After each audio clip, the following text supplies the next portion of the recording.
And the finance minister, Honorable Kaseo Ato Forson, obedin komo biafa, work up na Ghana call you know. Wabebo sika bidin said Ghana you spending this amount of money on the blasters is participation in the World Cup. And no, and Ghana for say they Ato Forson.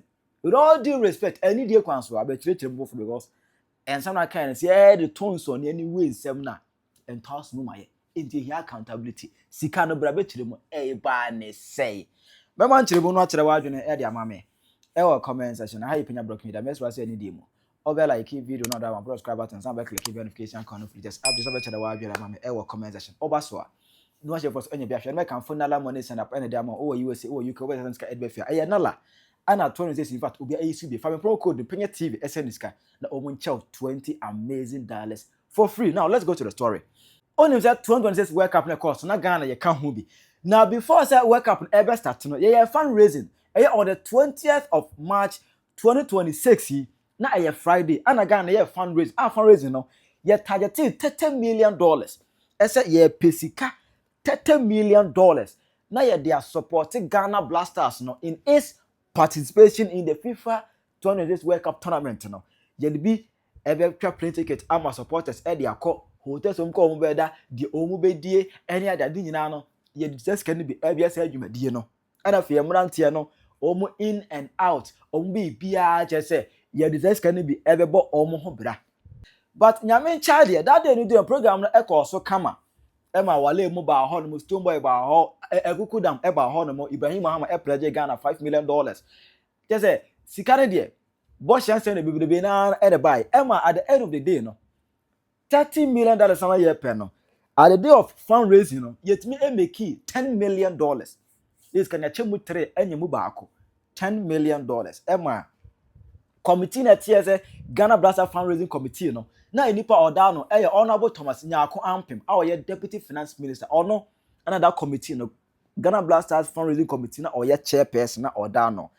Emma from that March ni dey call April nyina no na sika ni bi egusu ebeba ha say ko be mama e de ne de no 5 million pledge no or $2 million eba ye emenu achi no uno sa bobo so nipa kuko bi obisa de sika ni bi aba. Today we are privileged to have our lead sponsor here, engineers and planners, who on the day of the launch pledged to support us with $5 million United States dollars. I'm happy to say that today they are here to redeem part of the pledge of $2 million. They have already paid the money into the account, but we are going to do the symbolic presentation. Apart from engineers and planners giving us $2 million, others have also either redeemed their pledge or donated to support the Black Stars. We have First Bank giving us 553,500 Ghana cedis. We have GT Bank, 2,236,000 cedis. First Atlantic, 1,102,000 cedis. Timeline and Innovations, 1 million Ghana cedis. And Petroleum Commission, 500,000 Ghana cedis. So on behalf of the Black Stars and on behalf of all Ghanaians, we say a very big thank you to these institutions and individuals who have seen the need to support our Black Stars to go and fly high the flag of the Republic of Ghana. Eme kodru 14th May no krano sikani biem asesa be baye. Today we've received 1 million Ghana cedis from Absa Bank.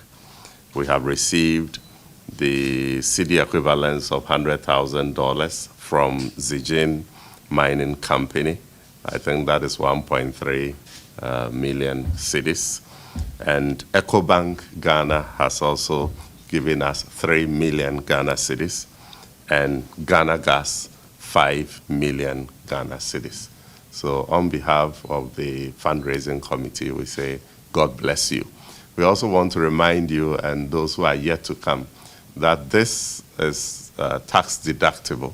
And so you can, in the process of filing your taxes for 2026, include this so that the full effect of this donation is not on your company. Emma Mukrana Ghana Commercial Bank GCB so ede omo 5 million cedis eba aye.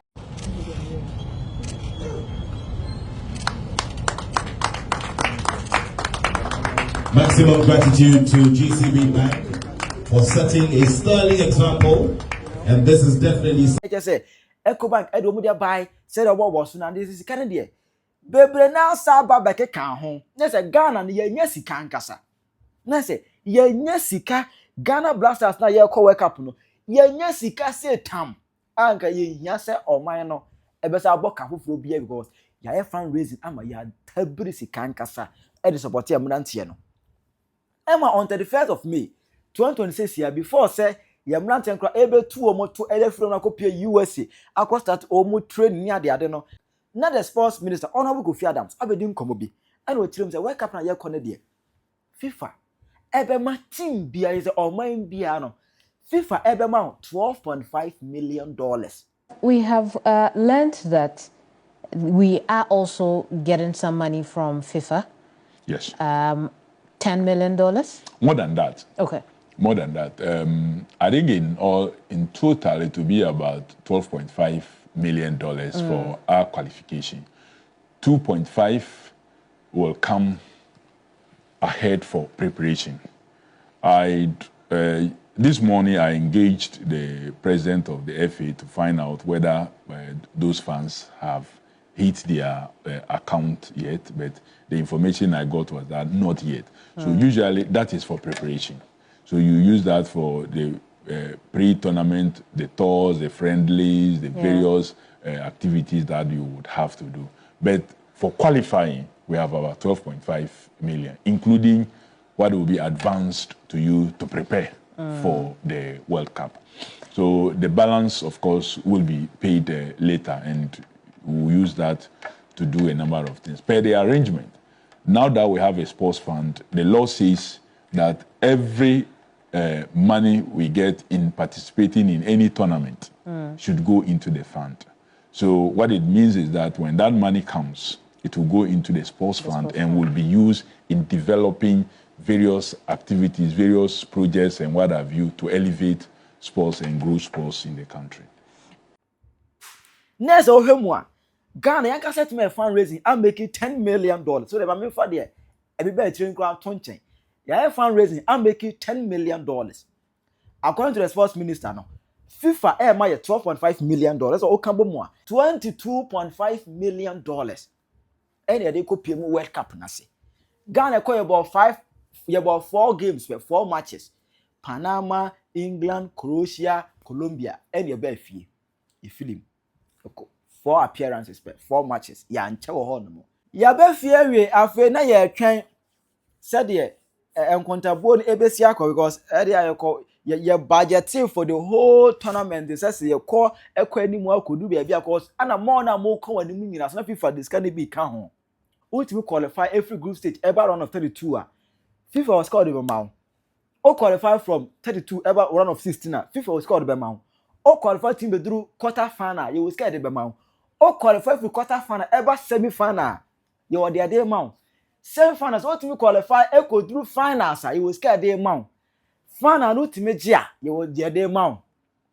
And so the level we do be will scare FIFA etwa the mamu. The tournament na by there FIFA nyansem or budget will be so that country be able be no sika o de mo say ebetimi aso to the stage na wadru no ebeson kama e ma FIFA aye that budget no eto ho edma nation be involved in the tournament anka Ghana ko bo 4 matches spend na nka nim say ne sika no kwa na FIFA de dan chen ye fundraising kwa ye de ko $10 million no kwa e wo say bika ai e wo say e bika 4 matches spend a kobo ye no it was a $10 million required in under normal circumstances it was a big car and so FIFA the other crowd but it was a nyamfa so but it was Thursday 23rd July and Ato Forson John finance minister ko pie mu Ghana parliament no no the media budget review no ebe to Ghana anim yes sir abosumi numu aka ama afem empim yenu ene aduonu nsia 2026 akwa wiye no se ne ebesi adi yesika di afa or they got to Ghana na hono eno kire mu say ai we kabri kra koye no say omutwe ska ma Ghana o kire say oh Ghana ball blasters who can 58 million Ghana cedis or about Ghana or about dollars. I are close to about $5 million. Obi I fundraising 10 million. FIFA am at $12.5 million. Ato Forson said to them Ghana said Chelsea another $5 million. Edema blasters no. Ebe. So move on day. 4 matches. Say. 18 better say media no so no. Amount for nwi comment section bi mu nwi say there be ato we dey munya botre ato be tirensem kakra be maye ntiremu enje nam so ma de kyenye no Ato Forson ekopie mu e wo channel 1 TV so the hono ele bi say na ato ya we say FIFA kra ma Ghana $12.5 million e ho na ato ya to oh wonya we want it say one kwan eye de say ya bona beti say FIFA kra ma it say na tie de ne $5 million na the man Ghana blasters no now no obekwa akwaje na ade. Ghanaians want you to tell them why you gave the Black Stars 58 million to go to the World Cup when FIFA has already given them money. Okay, so correct question. So first, before FIFA gave them the money, Yeah, they needed to spend, isn't it? they can pay back. No, but they can pay back. So yes, ask but them to before pay then, back. before you see, they need to prepare and go to the World Cup. Okay. Before FIFA gives them the money. FIFA's money will come after. Yes, I think it's 11 to 12 million dollars After. And so government need to plan. In fact, I went to Parliament and allocated 150 million cedis for the whole campaign, assuming that the national team was going to go all the way to finals. But how much did you give them? 58. Will you 58. collect it back? Because FIFA are giving them 11 million. So now that how much? 13. 13 taxes. So they've got the money. So 13 times 13, the money will come. So 13 times 11 minus tax. Yeah, so FIFA are giving them about $10 million there. They pay tax on that money. At Yes, which because country? it's paid in You're dollars. not discollecting. See, when I collect tax here, you say that I'm collecting. It's collecting money from them. So what I want to say is that thanks for that information. I'll quickly follow up. Somebody has come, please. I'll quickly So based on his appeal, I'm going to collect my money. I'll talk about me. I mean, I'll tell you adwene. Because I told me can just as a finance minister. Sika be free outside. Eba ye maimu o nyawe because 31st May and sakwa ye be start tournament no. Ana Kofi Adams yes sports minister no. Ema Ghana for nya ti say FIFA ebe ma ye $12.5 million. Is Ato Forson catch say o nyawe a na as finance minister no or ho ye dey. Na as finance minister no the dwuma die pa de say or ho ye dey. Me ti Ato Forson say na sa Ato Forson ka say onya we say FIFA ma Ghana sika no ekosi hu amunsem Ato Forson say onya we whole finance ministry so omunya we say FIFA kra ma Ghana sika e dey na fe na ya ka chen dey na obekwa kwaji 58 million cedis no obekwa kwaji say Ato nsem na waka na ntos mo na sa 58 million cedis we no na Ghana Forson dey Ato Forson masa enyankwase afo yakobo 4 matches per fuche bo we yakobo ba efiewi untimi ga say upon fundraising the FIFA dem aye nyire chi no mo say spend 58 million cedis ato untimi ka dance and send to one be clash with Ato Forson. Now, you need come on about the 2026 media review budget. And when Dr. Ato Forson ko PMO a Parliament House. And what they call to Ghana Mrashe Bejafie say, "Oh my Ghana and year World Cup, Mexico, US, and then Canada. Omaino expended 58 million Ghana cedis. Now me can see na me person motias yes 58 million Ghana cedis no. 1 million Ghana cedi bia 10 billion old Ghana cedis. Into 10 billion have 58, that is 580 billion old Ghana cedis. And I bind the ma blasters kwabna woman fan ko World Cup. Now I have genuine questions also me busa bind say one. O country bia wo call World Cup ni bia no. FIFA MSA country no 2.5 million to all participating countries. Say woman use for preparation. And here preparation no. FIFA ma o my bia $2.5 million. So on use say sika no fam prepare ne ho. Na woman fam ra World Cup.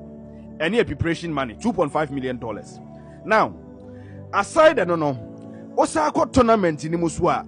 FIFA na kasa esa to take care of the team. Any official delegation na womoka team ne ho. Tieni biem. Say you go pay more US, Canada, and Mexico. Aside the FIFA, Emma $2.5 million. Say you fan participate, you fan prepare, and fan World Cup no. FIFA krona, oko drew krona, oko World Cup was na. FIFA nana Emma ye players ne duanidi. Omo de tria hotel sika. Omo ne ma eye ya can say official eye delegation a womo di Black Star na chi nyina no FIFA and ana taking care of them.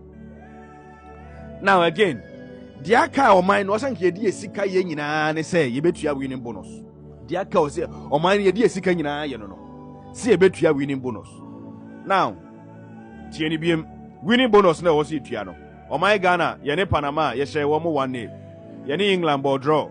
Ye ne Croatia share ye kwabna.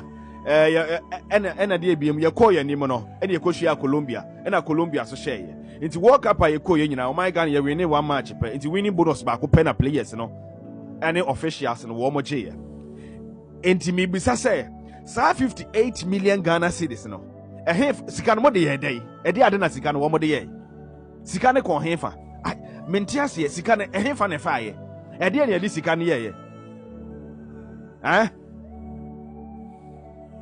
e de ne de sika metete ye figure no kra nya correct na and 68 million rather. Jesus Christ. Jesus Christ. A dear pana modisika, Moma country and Yantiasi. A dear na buying this sicani ye. A dear na buying what this sicani ye. 58 million. Why am I what the moment of? Because near Mama Bosu in one, you may $2.5 million here from Prepemra. You could drew on FIFA Natria, your hotel, FIFA Nash, a country in a Diani Bedi, official delegation in DH FIFA Nehe, Nina FIFA Tiki Hoka. The AKBI was because of the AKBI winning bonus. I bet you Ghana so you about 4 matches our World Cup, you're winning 1 match. 1 match penny you're winning. It is our 1 match now you're winning. And me busa buying say a hoka any 58 million Ghana cedis nana. I don't need a boy a hokro no room has. Sometimes new money be who I want to ask here. We are asking the government question say a DNT a half on moko fast our figures ni free. Sa $58 million no 58 million Ghana cedis no. One moko fast figures ni free in a day ba. We want to know. They should tell us. If free hefa Ato Forson ebe catch the you. Na if free hefa neba. They should let us know. If we hear abujafo World Cup ne de yakwaba na echire nsem sei bebre ene the finance minister Casio Ato Forson our parliament added to just say World Cup in fact for 3 weeks now ye kwedi you know government sika poli 58 million Ghana cedis and they support blasters 58 million Ghana cedis not just say $5 million oh Ato enti assembly by any day in fact a moon sem say bebre na in fact Ghana for yan chirechiremu about Kano because they di kind yenim World Cup radio qualify we are FIFA di come out $2.5 million say we qualify for way preparation yes you about friendly matches no omo nyina against Germany you ko mu kurom against Austria you ko mu kurom you about Wales you ko mu kurom ana Mexico mu nyina ko mu kurom and yemba na say and come on a friendly match or never faka say a 50-50 split even say you kura na ball canoa of which I doubt still say $2.5 million no and we say a big car enti yenize FIFA release o musica de ma FA no enti abasa FA ni be chirem so obo de command ministry ana no sign that here $2.5 million no ho asem ye separate after the preparation government $5 million no omo release the ma ministry and the ministry so $5 million no spending the same and we see a tear ho ase because sika na ye kan ho ase enye sika keto o tournament na ye kan ho ase no so qualifier FIFA for NFA all the officials Ghana delegation na ye de be company for be di blasters dachi coach ni the technical team players no hotel ombeda aduane ombedi transport bus ombe yusu official cars officials ni be yusu nyina no FIFA for no na efa ka fuel bibia o enti hwan mu na ka ho a sika no cost ye fancy ade extra people but so we some penifo ne blaster for na je say ya amaka bia enti sika $5 million no me pa cho ye kodi ne sen ye man ye kodi 3 weeks German said the entire tournament in 1 month to Kranoa. Sikana ye can in yes kaketwa. And the afe waka sem na to. I was saying moon chile muba because I'm releasing the sports ministry there. And yet, the year try and say, ye young kunta. Quite ben no more suspend this cano. Or maybe $5 million in ina. And also I'm the seba. Honorable Kofi Adams. Ene ne press holder. No more. Omuku test cano. Omu make chile ye mu anima nimu ya. And we know Ghana buying the car catch ye 10 years. Say obi a waba so obebo Ghana sika ho ban de. So say Ghana for World Cup or the plane before Marco Canada or the member Massachusetts, Boston, Philadelphia ni ade a yenya. Enti sana tie dia on fa support bi anko. Unya osika na unya private company abetini na akọ. But Ghana for ho na bi on beto ticket e dia mo eno kra dodo na e wo besi nne e complain na say ticket no kra binum ensa nka bi. But you know one thing, se koba say omo to ticket ya. Every single ticket is traceable. And the number of tickets omo to ye no, you betima trace and government money there. So the top pure water krana we can trace. And so we receipt. And the finance minister number no be ka say ya. Ye trade the sports minister Kofi Adams. Nene mpeni for so mebu akunta say sika no say no mo di no say na kan sesa no say no mo di aba because 3 weeks there. Untimi nkwa America wabra ya fo ho kanyina enkodi $5 million on my way ama ye ntransem for ye nsagu yachi anka ya no ntum ye ntimi nya sa akurada because abrochire no obi timi di $1 million pe ye timi twaniti ye timi jelu obi 50 years $1 million obi wi aponche 15 years enti se koba se sika no $5 million ne ade mamu a oba nwa bebu nkunta pepepe na ni nyina no yasa audit. I will say ticket now so to because I want to hear about show ye to ticket and the ticket be on the unique code I bet with their track I will say ticket we mu nyina ye toy ana ye yanto ye wia ne hu sampa e ka ne ko si sai na se komanze bia wo du hu ni ana say hey because hu say binum do mo guest ko di 1 week ni ade ho sa cost ni nyina de bia nya aban ka entimi kura nya aban ka wa usika fine aha sa no mani nyina no se komanze sa de tie a ene na say ye hu kwan a won so no ye do be fa so na fe ya gi esika now minister obi say na tournament ne kra ye nya asen in fact said the omo share tournament no qualification medical ga $2.5 million ene omo de ma ye plus o qualifier automatically tournament na say ma $10 million e da baby o ko drew run of 32 a oje $11 million total ente nei o de ni nyina kan wa e be $13.5 million. Now, se ore ye qualification ni bibia, me ye sure say ye tete ye ka nyina, ebeka be $8 million. Eni achire. Se sika no kra eba na ye nwie ye. Edien na ye de se sika de be ye for your football to make sure say anaban be gina de. Se football ni be develop ama e bia e be tete nkwala, ye betime gina so de ahye ye nioma bi by the next 4 years because scanner ye kan nye ska get wo. Ebinum the less than that are running academies, one of the best in Africa. And today na ye, but this is the news. $5 million. And obi a FIFA boy won Canada no. Ye de man blàst so mo fanko. Nti o makwaba. Minister emebu nkunta na ye hu se sika na sen and o mo de ba fie. Ha. Mon chaso aboa. Sen. De na mi hunu. Ha. 58 million Ghana cedi. Oh ya boa. O say mutua ma wan e fine. Hey. 58 million Ghana cedis for World Cup. Asem o ka che cash 5 ni crore Ghana on Jimundi. Supporters ben e ba kroma. Most spending 58 million Ghana cedis. Supporters ben any figure na be share ball kroma. Masa, ye gu komanda ye ko share match no. Supporters be no figure na. E ba Canada be share first game a. Omo mba ne 1-1 B. Escafo na na mu twa mu ticket ni omo eyi na omo ba yo.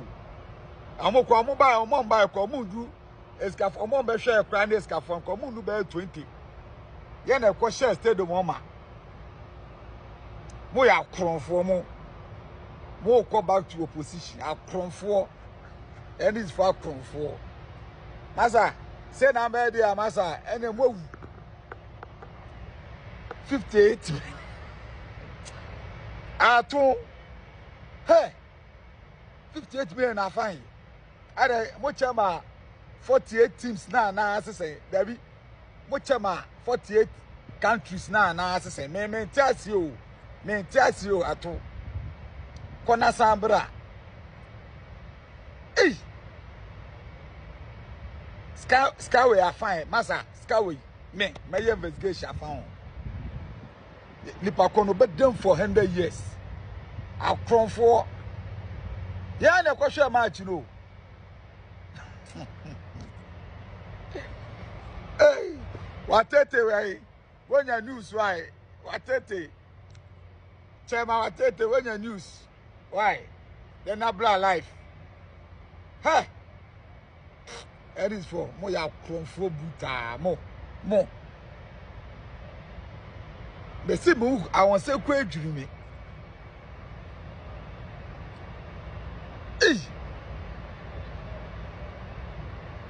Wow, I can't believe this. Supporters be pa na budo mu fi Ghana ba. Mo kan kire me. Supporters be na budo mu fi Ghana ba US. Hey. No. Chira waje from my ever comment section. Hi Penyah Block Media. Agra.